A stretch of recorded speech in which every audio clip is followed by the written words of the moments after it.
Imagine driving a car so violent it doesn't just lose you the race, it physically destroys your body. At Albert Park, the most anticipated partnership in modern F1 history, Aston Martin and Honda, didn't just fail, it imploded. We're talking about the AMR26 physically damaging itself and its drivers, with reports of potentially permanent nerve damage. This isn't a bad strategy call, it's a systemic collapse 5 years in the making.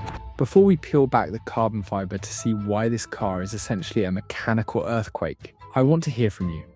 Given the hype around Adrian Newey and Honda, did you see this disaster coming, or is this the biggest shock in recent F1 history? Drop a comment below.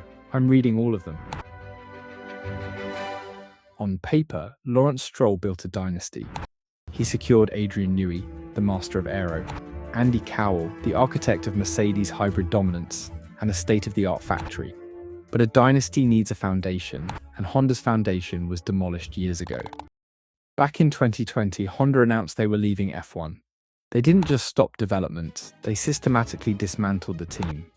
The engineers who mastered the turbo-hybrid era were moved to solar panels and consumer EVs. Here's the chilling part. Only 30% of the championship-winning staff returned for the 2026 project. 70% of that institutional knowledge walked out the door and never came back. But why didn't they just use the Red Bull IP to bridge the gap?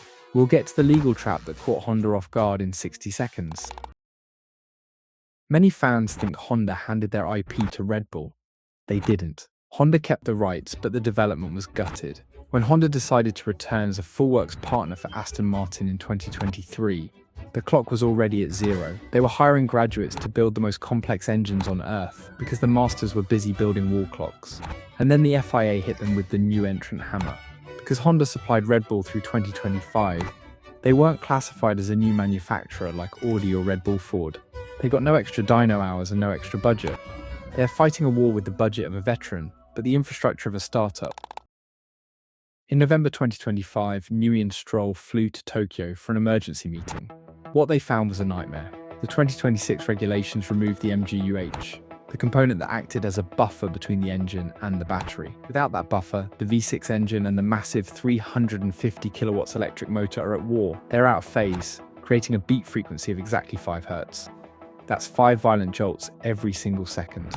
Imagine 2 industrial washing machines tied together, spinning at different speeds, trying to tear each other apart. That is the Honda RA626H. Usually, you'd want a stiff car. Adrian Newey designed the AMR26 to be ultra stiff for active aero consistency. But carbon fiber doesn't absorb vibration, it transmits it.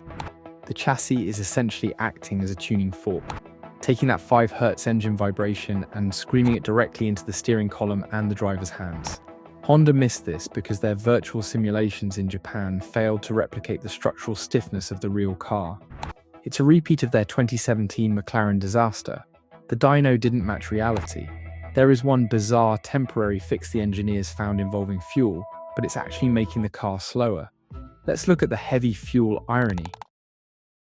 Engineers discovered that a heavy fuel load acts as a damper, absorbing the vibrations. So Honda forbade low fuel runs.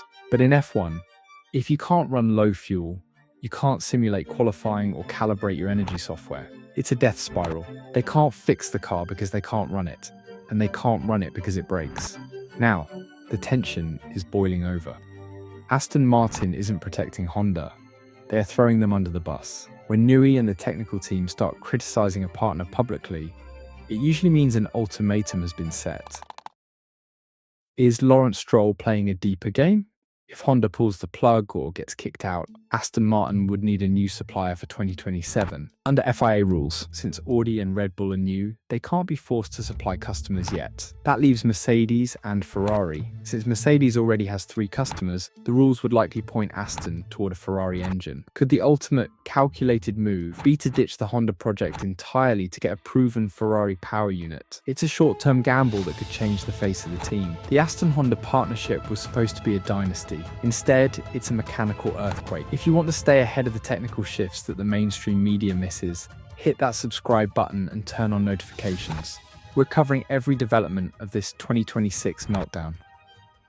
And look, if Honda really wants to stop those vibrations, maybe they should just go back to making those solar panels. At least those don't give the drivers a localized earthquake every time they hit the throttle. See you in the next one.